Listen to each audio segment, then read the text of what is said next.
मेरा सवाल सुन लीजिए मेरी बात। अच्छा एक मिनट, आचार्य जी एक मिनट, ऐसे नहीं, एक मिनट, मैं प्रेम कुमार जी के पास जा रही हूँ। अच्छा आज़िक खान साहब फुल स्टॉप लगाइए प्लीज। मैं प्रेम कुमार जी आपसे पूछ रही हूँ, ये जो पढ़ाई दी जा रही है दारुल उलूम में, हम जानते हैं कि सिर्फ भारत तक सीमित नहीं है, और ये यहाँ पर सबसे बड़ी शैक्षणिक संस्था, जब हम कहते हैं मदरसों में बच्चे पढ़ते हैं, उन बच्चों को क्या सिखाया जाएगा? एनसीपीसीआर ने कहा है, जो संस्था है बच्चों के लिए जो काम करती है, राष्ट्रीय संस्था है, उसका ये कहना है कि बच्चों के मन में जहर घोला जा रहा है ये पढ़ाकर, क्योंकि उन्हें ये समझ आएगा कि हमें अपने देश के खिलाफ ही एक जंग लड़नी है, और इसीलिए कहा है कि इस पर एफआईआर होनी चाहिए, ये वेबसाइट बंद करनी चाहिए जिस पर चिपका दिया गया है बड़ा बड़ा कि यही करना है, गजवा हिंद करना है। पीएफआई भी तो वही कर रहा था। पीएफआई के साथ क्या हुआ? पीएफआई नहीं कर रहा था क्या ये? प्रेम कुमार। सुचरिता जी, ये जो आप बोल रही है होना चाहिए, ये करना चाहिए, एफआईआर होना चाहिए, सरकार किसकी है? किसकी है सरकार? भाई योगी आदित्यनाथ जी की सरकार है। अगर उनको लगता है कि ये संविधान के खिलाफ है तो संवैधानिक तरीके से एक्शन लगता है तो बाद में आएगा। आपको क्या लगता है? नहीं, बात तो वही होगी ना। अपना पॉइंट बताइए। उन सरकार किसकी? हमारे तो ये मान, हम अपनी ठीक है, हम अपनी बात भी रख रहे हैं, आप प्रश्न कर रहे हैं। हमारे देश में बहुत सा धार्मिक कट्टरता हर जगह है, और फिर इसके बावजूद हम समरसता और सौहार्द खोजते आए हैं और साथ में रहते आए हैं।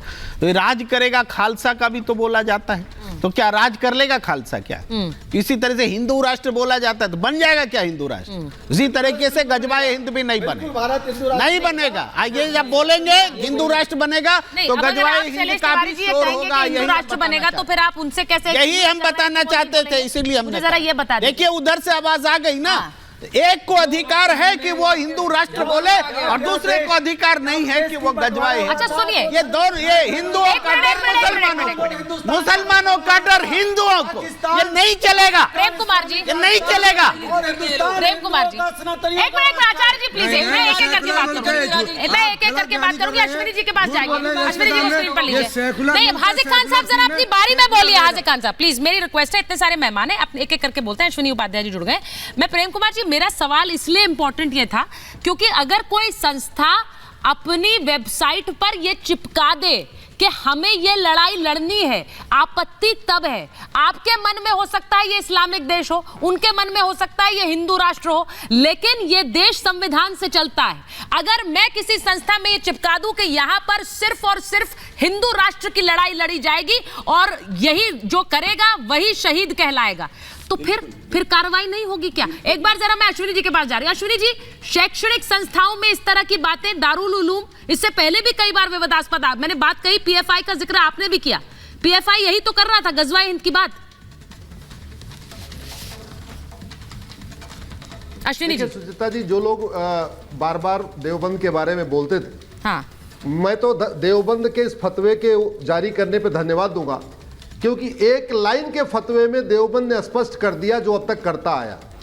देवबंद घुसपैठियों का समर्थन करता रहा है, देवबंद धर्मांतरण कराने वाले जिहादियों का समर्थन करता रहा है, देवबंद अलगाववादियों का समर्थन करता रहा है, पत्थरबाजों का समर्थन करता रहा है।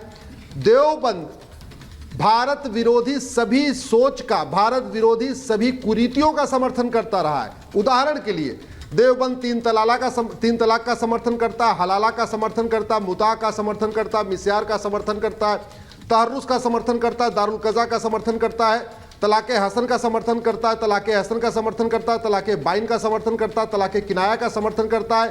ये सब विदेशी कुरीतियां हैं, सभी विदेशी कुरीतियों का देवबंद समर्थन करता है। अगर कई सारे आतंकवादी जो पकड़े गए, देवबंद उनको मदद उपलब्ध करता है। देवबंद कभी वसुधैव कुटुंबकम की बात नहीं करता, देवबंद कभी नारी तू नारायणी की बात नहीं करता, देवबंद कभी सर्व मंगल मांगल्य की बात नहीं करता। देवबंद वास्तव में जो उसका छिपा हुआ था वो चेहरा सामने आया, जो पीएफआई का मिशन था गजवा हिंद का, देवबंद उसी को समर्थन करता है। पहली बार उसने खुल के कह दिया है अब समय आ गया है देवबंद को कंप्लीटली बैन किया जाए, और उन प्रावधानों का जिसको कांग्रेस ने जोड़ा संविधान में, जिसके कारण ये देवबंद लगातार फैलता जा रहा है, उन संविधान को जो संशोधित हुए उनको फिर से निरस्त किया जाए और संविधान, ओरिजिनल संविधान बहाल किया जाए। दोबारा फिर से भारत के संविधान में, जैसे मूल संविधान में राम राज्य था, भगवान कृष्ण का चित्र था, भगवान महावीर का चित्र था, भगवान जैन का चित्र था, हनुमान जी का चित्र था, मूल संविधान में गुरुकुल था, मूल संविधान में नालंदा था, उस संविधान को बहाल किया जाए। और ये जो कांग्रेस के द्वारा 1977 में इमरजेंसी के काले समय में सेकुलर शब्द जोड़ा गया, उसको खत्म किया जाए। संविधान का आर्टिकल 11 कहता है देशद्रोहियों की, गद्दारों की नागरिकता खत्म करने के लिए कानून बनाइए। अब वो कानून बनाने का समय आ चुका है। आर्टिकल 13 कहता है सारी कुरीतियां खत्म करिए।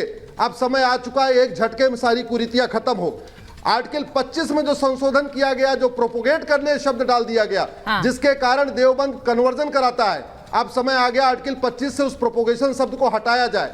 आर्टिकल 30 का जिसका ये पूरा लाभ ले रहा है, अब समय आ गया है विशेष दर्जा खत्म हो, विशेष कानून खत्म हो, विशेष सहूलियतें खत्म हो, विदेशी किताबें बंद हो, विदेशी भाषा पे लगाम लगाई जाए, तालीम पे लगाया जाए और 10वीं तक केवल भारतीय पीएफआई जैसी संस्था जो बैन हुई थी वो भी गजवाए हिंद की बात कर रही है। एक मिनट फिरोज साहब, जो पीएफआई संस्था बैन हुई वो भी पूरे गजवाए हिंद की बात करती थी। आज मैंने ये सवाल इसलिए उठाया है क्योंकि हम जब इस समय में, क्योंकि जो सवाल पूछे गए फिरोज साहब, उनमें यही पूछा गया था कि मौजूदा समय में हम इसे कैसे देखें। एक चीज जो पहले कही गई उसका पालन क्या आज किया जा सकता है? आज के संदर्भ में दारुल उलूम इसे सही बता रहा है, तो इसीलिए घुमाने फिराने की बातें क्यों की जा रही है? वो इसे सही मानते हैं अंबर, उन्हें लगता है कि ये जंग होनी चाहिए, दारुल उलूम अगर इसको सही बता रहा है तो गलत है। प्लीज एक मिनट देखिए, सच्चाई यही है, दारुल उलूम देवबंद में अलगाववाद सिखाया जाता है बच्चों को। और जो मैंने सिलेबस चेंज करने की बात कही थी, मौलाना मनाजिर हसन गिलानी 1956 में बात कह चुके हैं कि सिलेबस को चेंज करने की जरूरत है। और साथ ही साथ पिछले 1000 साल में सैकड़ों इस्लामिक स्कॉलर ने ये जो निसाई की हदीस है गज़वा-ए हिंद की, इसको खारिज किया है। तो आज के दौर में अगर उनके पास ये सवाल गया था तो उन्होंने खारिज क्यों नहीं किया? उन्होंने क्यों नहीं किया कि गज़वा पॉसिबल नहीं है, जो होना था वो हो चुका। आज नहीं कह दिया भाई, बताइए आज़िक खान साहब क्यों नहीं कहा कि पॉसिबल नहीं है? की बात करेंगे, सच बोलने की जरूरत है। मैडम का जितना इल्म है, मैडम निसाई को बयान कर रही हैं। मैं कल डॉक्टर असरार साहब को देख रहा था, वो कुछ और बयान कर रहे थे। इसलिए हम ये कहते हैं कि हमारे देश के हिंदू और मुसलमानों को राष्ट्र हित की बात करनी चाहिए, चाहे वो मदरसे वाले हो, मौलाना हो, साधु हो, संत हो। देश में एकता की बात करनी चाहिए। क्या कर रहा है? मेरा सवाल आपसे ये है, क्या कर रहा है? एक सवाल से, एक फतवे से हमारे देश पर रत्ती बराबर, मतलब वो गलत है। दारुल उलूम ने जो फतवा जारी किया वो गलत है। देखिए, दारुल उलूम ने फतवा नहीं देखा अभी। क्या बाबा आप बोल रहे हैं फतवा नहीं देखा? मैं आपसे उस पर पूरी चर्चा कर रहे हैं, आप चर्चा बैठकर आप बोल रहे हैं, आप एक बार चर्चा कर रहे हैं पूरी, और मैडम आप बयान कर रही हैं, वो सही है या गलत है? आपने देखा नहीं है क्या? दिया है आपने, वो लेटर बोलेंगे हम जब तक किसी आदमी की, आपको तो डिबेट बताई गई थी ना सर, आपकी खबर नहीं पता, आप कह रहे हैं मुझे पता नहीं है। आप दिखाइए ना, ऐसे मत आप डिबेट कर रहे हैं, आप उस पर बोलना नहीं चाह रहे। मैंने आपसे पूछा गलत है सही है? बिलाल गलत है कि सही है बोलना?